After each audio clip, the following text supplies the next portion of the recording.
መዝሙር 35 ኃጢአተኛ ራሱን የሚያስትበትን ነገር ይናገራል።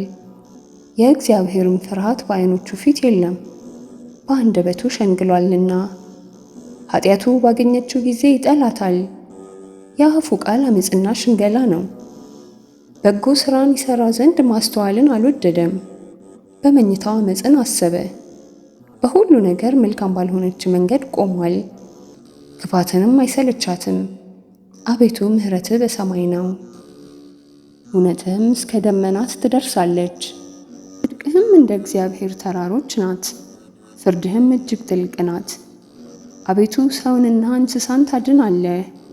አቤቱ ምሕረትህን እንዳበዛህ የሰው ልጆች በክንፎችህ ጥላ ይታመናሉ። ከቤትህ ጠል ይረካሉ፣ ከደስታህም ፈሳሽ ታጠጣቸዋለህ። የሕይወት ምንጭ ካንተ ዘንድ ነውና በብርሃንህ ብርሃንን እናያለን። ምሕረትህን በሚያውቁ ላይ ጽድቅህንም በልበ ቅኖች ላይ ዘርጋ። የትዕቢት እግር አይምጣብኝ፣ የኃጢአተኛ እጅም አያውከኝ። ዓመፃን የሚያደርጉ ሁሉ በዚያ ይወድቃሉ፣ ይሰደዳሉ፣ መቆምም አይችሉም።